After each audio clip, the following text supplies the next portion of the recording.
There's nothing worse than being surrounded by boomers. After getting busted for dealing, Ricky is forced to work in an old folks community in the Florida swampland. He encounters a deluded fantasy world of big golf courses, oversized egos, and small minds. After being taunted by a mysterious tiki head in the rec center, he seeks to exact revenge against the generation that did him and Zoomers around the world dirty. Ricky and his pal Carlos concoct a sleazy crypto scam that targets their elderly tormentors. But the consequences will be most severe. Read the short story The Meadows for a tale of cross-generational resentment and psychosis by Paul Beauheart. The full text of The Meadows is available on Paul Beauheart's Substack. If you'd like to purchase this short story as an ebook or paperback on Amazon, or as an audiobook on Audible, the purchase links are in the description below. The Meadows, a short story, written and narrated by Paul Beauheart. Chapter 1, Down and Out. I was born the day Saddam Hussein got caught in his spider hole. When I was 3, I jumped off the balcony of our duplex in Jersey and busted my leg. My dad was so messed up with PTSD that he literally went out for a pack of smokes when I was 6 and never came back. By the time I was 13, I'd already been in 7 fights and gotten suspended twice. At 16, I sold weed to help pay for my drug habit. By 17, I graduated to slinging Xannies. I took some classes at community college to become a welder, but I flunked out of that. At 19, I finally got busted for dealing. The judge told me I was a delinquent on the wrong path. My mom told me I was a loser. My 304 girlfriend also called me a loser, but only after getting railed by my friend. We broke up after that. I've gotten beat up by a crip named Chavo, almost knifed by the local meth head, and I even got booted out of the Applebee's on the turnpike for being too stoned. So I didn't think that going somewhere out of state for rehabilitation through gainful employment, as the judge called it, could get much worse. That's how much of a moron I was. To keep me out of county lockup, my mother had written the judge this long letter talking about her only son, Ricky, and how he just needed a change of venue to turn things around. It's like I was some pilled-out rock star angling for a loophole in the justice system. If I just got a break for the first time in my life, I'd be a regular choir boy. There's this guy named Jeffrey, who used to be my mom's boss when she was an office manager at the plumbing supply place. He said there was a work program for young guys down in Florida who had gotten in trouble. I'm pretty sure this dude was trying to nail my mom back in the day, so I didn't really trust him. Although I wasn't sure how well I would do in county with all those gangbangers from Newark. I didn't have a lot of options. The job was working in a kitchen, washing dishes, stuff like that, in a place called The Meadows. I had seen a few videos about the joint on YouTube. It looked like some weird gated community where adults stuff their elderly relatives until they kick the bucket. Seemed like a decent way to get inheritance without having to deal with the elderly.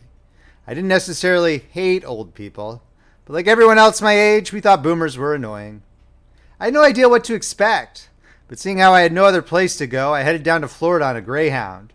So broke, I couldn't even afford a plane ticket.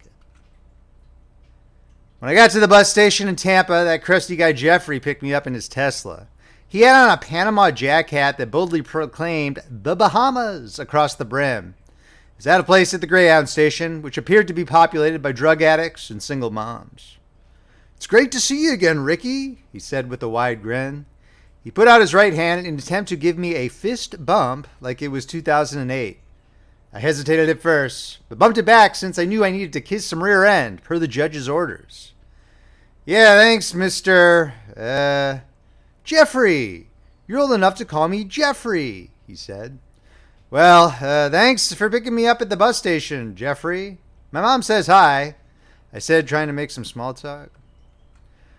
"Oh, wow, that's incredible. Your mom was a real stunner. I'm glad she remembered me," Jeffrey said with that goofy smile. It's very off-putting for an old guy to talk about wanting to smash your mother. I almost expected him to pop a Viagra or some other brand of gas station boner pill right in the bus station. I immediately changed the subject. "So, are we going to this Meadows place? Is it far?" I asked. "It's about 50 miles out of Tampa. Nice quiet community. I think you'll like it," he replied. "Sounds aces," I said, feigning amusement. We hopped in his Tesla that he called his Musk-supplied lady killer and got onto the interstate. As we were driving, I noticed how the roads in Florida were in much better shape than Jersey's. Not to get super political, But I think it's because the New Jersey governor is a crook. The cocaine and hookers ain't free, I suppose. Jeffrey asked me the standard old people questions about school. I dropped out. About work. I lost my Walmart gig when I got busted dealing. And about my hot girlies I might have. I previously mentioned I lost the one I had when she figured out I was a loser. I tried to maintain a cheerful demeanor. The malaise and discomfort was settling in on the long drive to the old folks' place. All of a sudden he asked me, "So, do you have any health conditions I should know about?" It was bizarre. Was he asking me if I was high right now? Because I wish I was. I don't think so, I stammered out. Good, good, he replied. Always nice to be around a healthy young person. Do a lot of the people at the Meadows have health problems? I asked. We're actually in quite good health. We've got special herbal and natural techniques handed down from the indigenous tribes of the Caribbean that keep us in tip-top shape, Jeffrey said. Oh, cool, I said. I imagine a bunch of New Age boomer weirdos going on and on about their chakras and Venus being in retrograde. There was an awkward silence for a while, and I saw a huge billboard that proclaimed Jesus Saves in simple block letters. I'm not a particularly religious person, but for some reason it made me feel off in a way I couldn't describe. Jeffrey went back to asking me more dumb questions. So what sort of tunes are the young 20-year-old girls listening to these days? At that moment, I preferred jail. End of chapter. Chapter 2, Around Geezerland. We finally arrived at the retirement community, which had a massive, The Meadows, stone slab in front of 2 security checkpoints. The place was fenced off with barbed wire like a decrepit military base. But, peeking through the chain link, I could see vast open spaces of greenery for miles. There's massive stucco homes in the distance. I got out of Jeffrey's chick magnet mobile after he fumbled with the electronic door. The Florida sun felt like it was beaming through my eyes and leaving cigarette burns on the outer part of my soul. I never thought I missed dreary New Jersey so much. I fumbled through my pocket for my scratched up Target shades and threw them on. Hey, now you're looking like you belong here, Jeffrey said, giving me the finger guns. How about I take you around? Sure, sounds amazing, I said. Not that I had a choice or anything. The security at the front gate was ridiculous. I thought they were going to do an anal cavity search with all the questions they asked me. You're not old enough to be here, Sonny. Are you going to cause any problems? And please don't steal from our residents. Jeffrey didn't really intervene. He seemed to enjoy them giving me the proverbial once-over. It was Guantanamo Bay for happy boomer morons. As we drove on the wide boulevard, the amount of land was mind-boggling. You could have had 2, 4, even 10 good-sized parks. In the same area, these geezers were sequestered. Instead of nice young families playing with their children, it was all 18-hole golf courses. I saw no less than a dozen golf carts putting around on the huge road that were all occupied by dual overweight boomers in stupid hats. Disgusting. So, where are all the kids at? I asked. Oh, no one under 50 is allowed into the Meadows unless they're chaperoned, Jeffrey replied. Isn't it kind of depressing not having any children around? I asked. No, it's actually better, Jeffrey said, smiling. That way we get to focus on ourselves. That has got to be the boomer motto of the year. I mean, doesn't anyone have grandkids, I asked. Well, some of the folks here do, but if their families come by, then they might start getting jealous, Jeffrey replied. Oh, okay, I said. The families must not know that their inheritance is getting pissed away by the geriatric squad.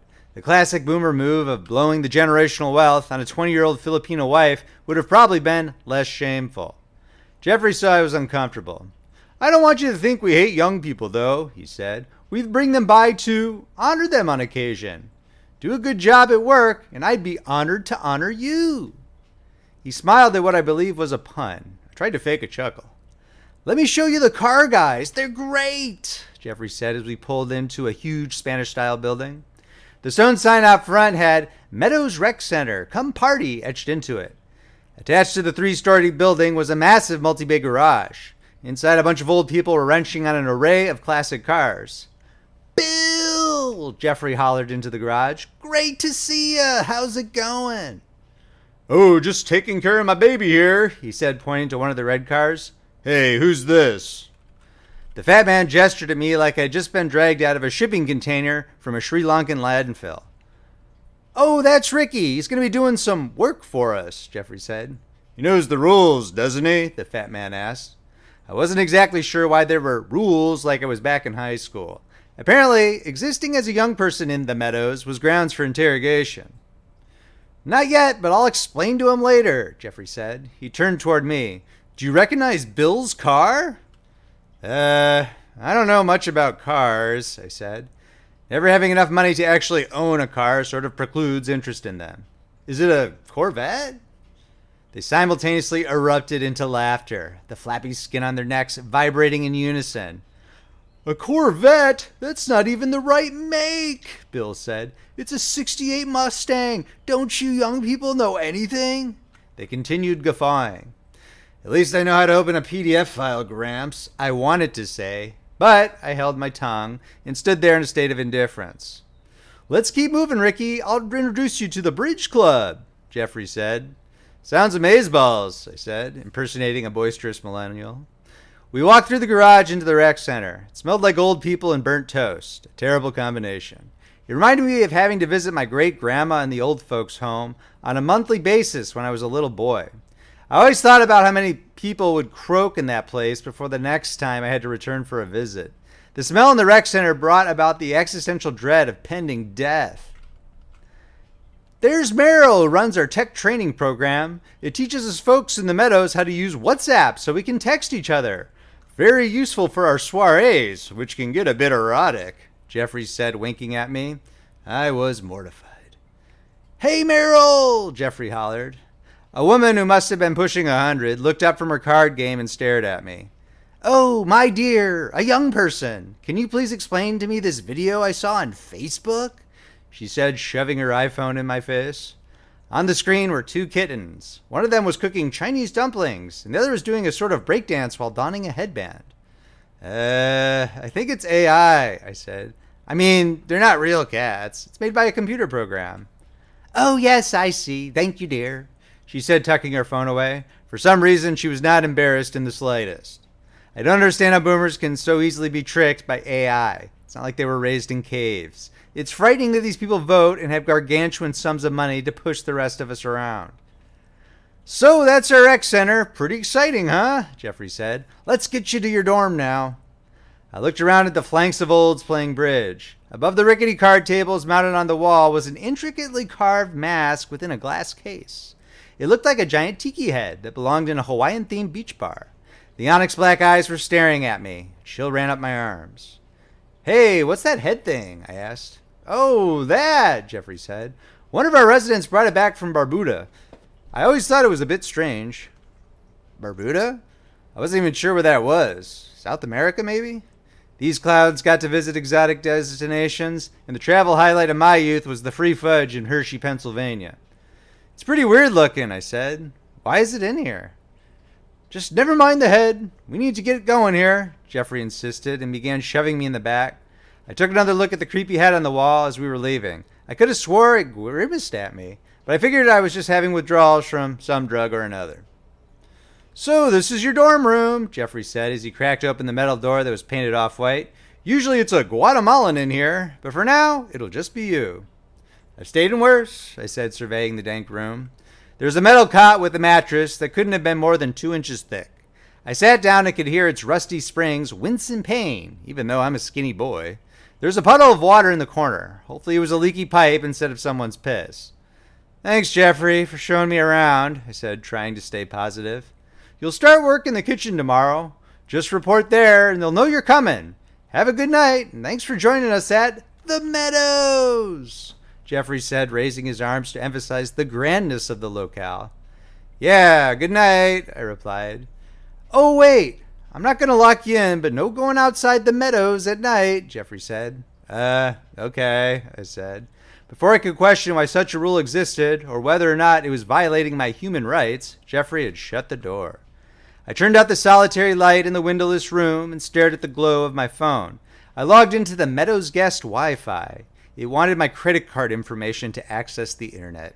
What a bunch of cheap old bastards. End of chapter. Chapter 3, Wagie Cagie. Walking out of the dorm room in the early morning was like getting freed from a Turkish prison. I clanged the door shut and squinted my eyes at the hot Florida sun. Well, it's either this or getting the lock in a sock treatment in jail, I said to myself. I grabbed a shower at the communal bathroom and tossed on some fresh clothes. However, I realized I had no idea where I was supposed to be going. There was a bunch of Central American dudes walking together, so I decided to ask them what the deal was. Do you guys know where the restaurant is? El Restaurante, I asked. 4 years of high school Spanish had really paid off. One of the gentlemen pointed to a 2-story building about 400 yards down the road that was surrounded by palm trees. Gracias, senor, I said. As I approached the restaurant, a group of pink flamingos flew in close to me and began milling about in a pond to the right of the road. I'd never seen such majestic beasts before. Of course, you didn't see much wildlife in Jersey except squirrels rummaging through garbage cans. They started making frightening quacking sounds, like ducks being commanded by Satan. Just then, another flock flew directly overhead and commenced to pooping all over the road. I took cover under a palm frond. It did not bode well for the day ahead. I walked into the restaurant and saw a flurry of activity as tables were getting set up. Hello, sir. We're not open yet, but you can come back at 10 a.m., a man with a manager badge said. Oh, I'm not a customer. Reporting for work, I said. Sorry, you must be Ricky, the guy with the nudge from the judge. We don't get too many gringos working here, he said. Wouldn't be the first time I was the only white boy, I said. I'm Hector. I'll be your boss. You ever work in a restaurant? He asked. I had to wash dishes at a country club once because I stole a golf cart, I said. Works for me. Let's get you a uniform, Hector said. I got set up with the finest duds the Meadows had to offer. Black slacks, a white button-up, and a sweet Ricky trainee name tag. I watched a video on the importance of not spreading salmonella that must have been from the early 2000s. The guy who didn't wash his hands after handling the chicken was rocking a Slipknot t-shirt and wallet chain. Hector, the manager, gave me 5 minutes of training on how to be a busboy, and then he let me loose in the dining portion of the restaurant. However, I needed a 4-year college program to do my job because I really sucked at it. I wasn't done with that yet, a blue-haired old lady scolded me after I grabbed her butter.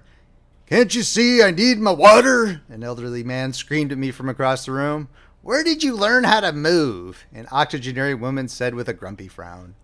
The last comment was a bit strange, since it implied I was supposed to be running to and from her table. I decided that after 45 minutes of hard work bussing tables, it was time for a well-deserved break. I walked through the kitchen area and stepped outside through the fire exit. The door slammed shut with a thwomp, and I realized that I couldn't get back in. Screw it, I thought as I plopped down against the wall of the building. I scrolled through my phone. The fire exit cracked open and a young guy with a mustache, just a few years older than me, poked his head outside. He was in a chef's uniform that had red stains on it. Hey, what's up, man? Are you new? Use the stick when you come out, he said, shoving a stick in the crack of the door. I'm Carlos. I shook his hand. Ricky, from New Jersey, I said. What's up, Ricky from New Jersey? You smoke? He asked. A bit early, but sure, I said. After we blazed a quick one, we chit-chatted for a bit. So, did you get down here by the court? Carlos asked. Yeah, it's better than jail, though, I said. Hey, me too, man. I was cooking down in Miami at this fancy place, La Monita, for a long time. But all these old people from California and New York started moving into my neighborhood. My landlord jacked up the rent, Carlos said. Boomers, I said, shaking my head. Yeah, exactly. Anyways, I was about to go broke, so I started selling a little yayo on the side at the restaurant. Some rich guy I sold only like a gram to wrecks his Porsche and rats me out.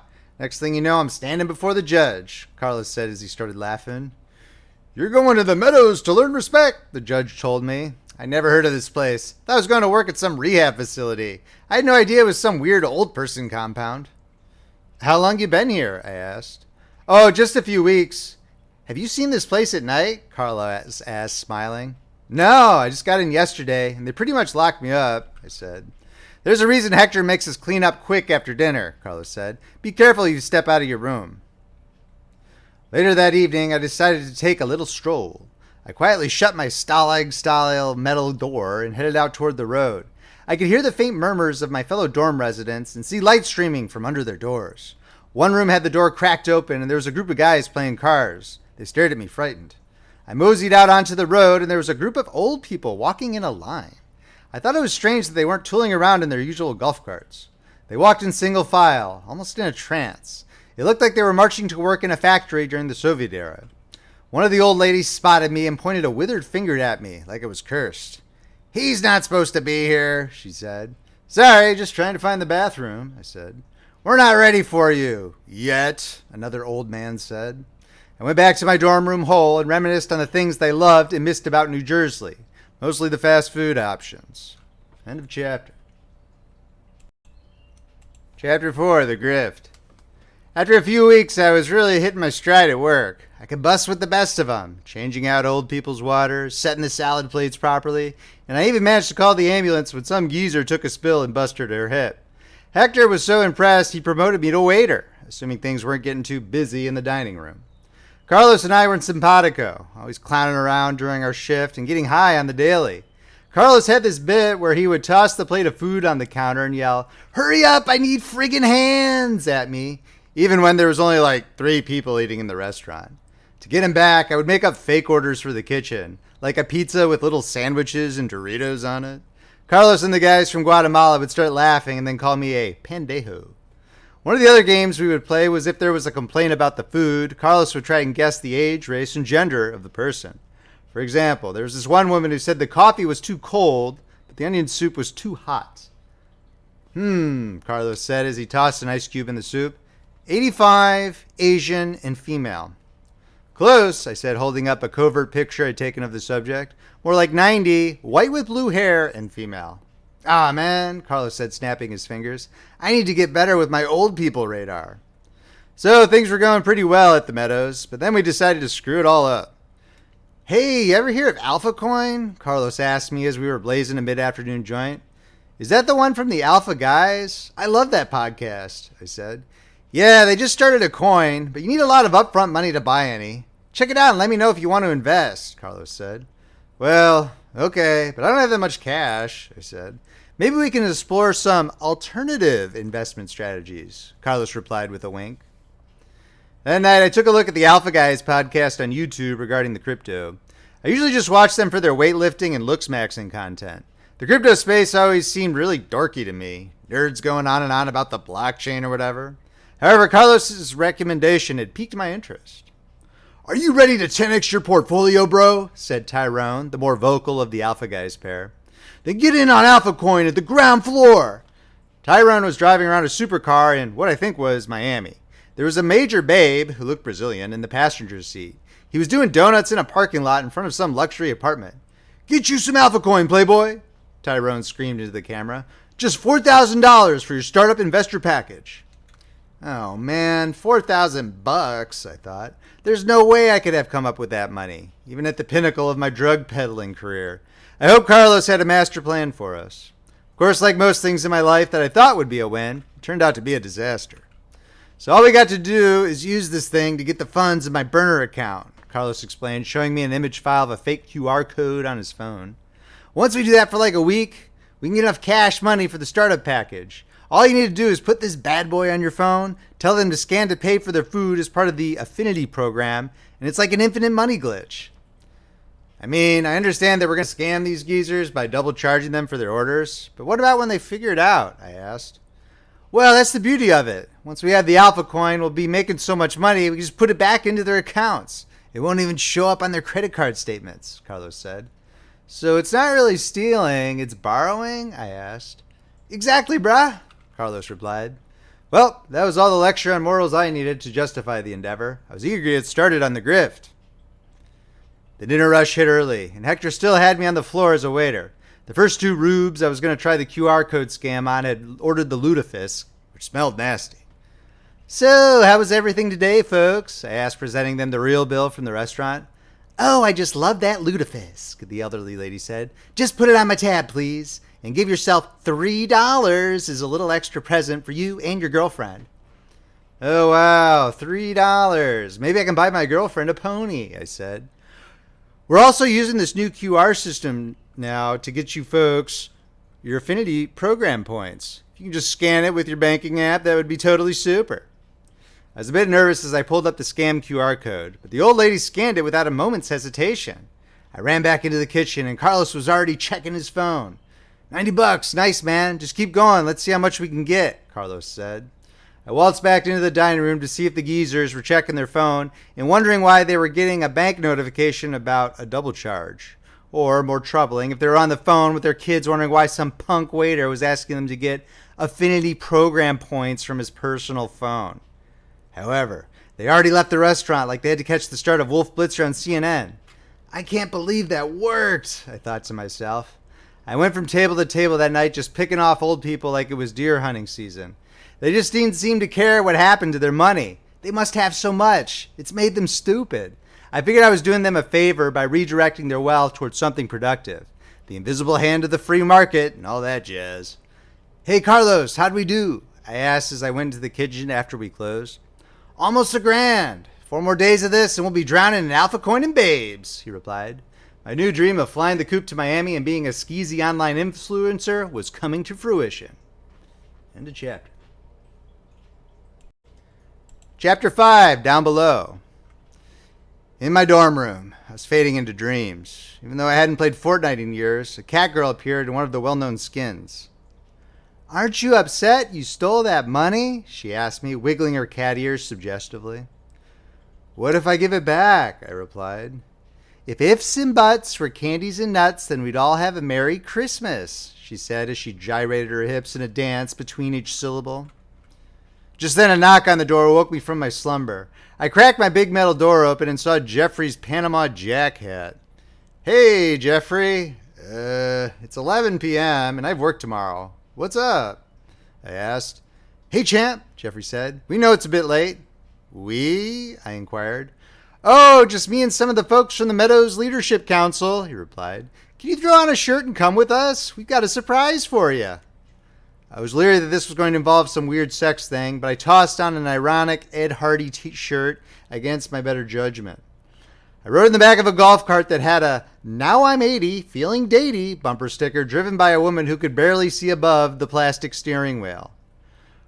We're just headed up to the rec center, Jeffrey announced from the passenger seat. Did you bring all the extras up here, or is it just me? I asked. Just you. Well, we already had Carlos up earlier this evening, Jeffrey said. Oh, snap. They must have gotten wise to the grift we were running at the restaurant. Okay, but I can't stay too late. I've got a long shift at the restaurant tomorrow. Gotta work hard, you know, I said. I was hoping I could point to my strong work ethic and pulling myself up by my bootstraps persona to get myself out of the proverbial crapper. When we entered the rec center, it still reeked of old people, but even stronger than it had during the daytime. There must have been over 100 of them with an average age of about 90. They were all standing, either unassisted or with walkers, around the giant tiki head monstrosity. It was propped up on a table that had a red velvet covering draped across it. The gigantic black eyes of the head were staring at me. We want to honor you, Ricky, for visiting us at the Meadows and being such a team player, Jeffrey announced to the room. Thank you, Ricky, the elderly group said in unison. A slow clap commenced like it was a teen Netflix show and I just told off the racist bully. You're welcome, I said. You folks are great, but it's like really late and I should probably get my beauty sleep. Hope that's okay. Wait just a second, Ricky, Jeffrey pleaded. We're all parrot heads here and we'd love it if you inspected the cone tiki. I don't understand what any of that means, I said. Oh, Jeffrey said as everyone began bellowing in boomer laughter. It means we're Jimmy Buffett fans. The cone tiki was from his famous concert in the Bahamas, and we're so lucky to have it here at the Meadows. Why don't you just take a quick gander up close at it? Jeffrey pointed a ceremonial finger at the massive head. Sure, let's do it, I said. I walked up to the mysterious cone tiki head and placed my hand on it. The black eyes immediately shifted to a blood-red hue and began bleeding all over the red velvet table. Whoa, how did you do that? I said, jumping back. Like most Zoomers, I did what we all do when we get the pants scared off of us. I pulled out my phone to record. Jeffrey said. No phones here. The burly fat man from the garage grabbed my phone from behind. Bill, I think his name was. I had an immediate reaction of anxiety, like an appendage had been pilfered from me. Give that back, you geese, I demanded. We got a real troublemaker here. I knew it when I first seen you, the fat man said. 2 more fat boomers grabbed my arms and began dragging me toward the back of the rec center. Let go of me, you fat clowns, I yelled. I felt something metallic jam up into the small of my back. I heard the crackle of electricity and my body immediately went limp. Oh! I let out as drool streamed down my mouth. I'd always wondered what it would be like to get tased. and the feeling of your muscles being locked up while your mind still functioned was odd, and just a tad exhilarating. I was hauled through a snack and coffee area, and then into a small windowless room. On the wall was a commemorative frame montage of Jimmy Buffett's 2004 concert in Nassau. In one of the pictures was the cone tiki head on a little stool behind him while he played his guitar. I recognized a younger Jeffrey in another picture with a flowered shirt wearing a massive toucan nose. He looked ridiculous. An old lady kicked aside a rug on the ground, revealing a small trap door that was flush. It was what I imagined a pirate ship hatch to the below decks would look like. The two brutes took me down the steep wooden steps into a dank space with a dirt floor. A parade of geezers followed me. The basement area was massive, even bigger than the rec center. A string of old incandescent lights in different colors, red, green, blue, led to a giant hole in the middle of the basement. As I got marched closer to the chasm, I noticed a skeleton propped up against the wall like some corny anime. Carlos's chef uniform was folded neatly beside it. "We already invited Carlos down here," Jeffrey said. "I know it might not seem fair to you, but this sacrifice to Cone Tiki will extend the life of over 100 of our elderly residents. It also might help out our 401ks if the prophecy is correct. Try to see things from our perspective." "So no cap, this is what you do to young people? It's not enough to price us out of the housing market and make us work stupid jobs?" I asked. "This is a more dignified solution to your misbehavior. In you go now," Jeffrey said, giving me a big shove in the back. Jimmy Buffett music came on very loudly over some speakers I couldn't see. The song was about setting sail for the Caribbean islands and drinking margaritas. I felt the black ooze engulf my entire body and begin dissolving my skin. It made disturbing queefing sounds as I was digested. I guess I could have become religious at that point, but how could hell be any worse? The end. Thank you very much for listening to this Friendly Frog Press original publication. I hope that you enjoyed it. Many of our original works are available for sale in ebook, paperback, and audiobook. The links are usually in the description below. Please don't forget to subscribe to our YouTube channel. If you'd like to yell at me on X, I'm at P. Beauheart. I also have a Substack where I post original and classical work at Paul Beauheart. Please feel free to visit our website, friendlyfrogpress.com, for a full list of our available books and links. If you want to reach out to me on email, paulbeauheart@gmail.com. Thanks so much for watching. This is Paul Beauheart, signing off.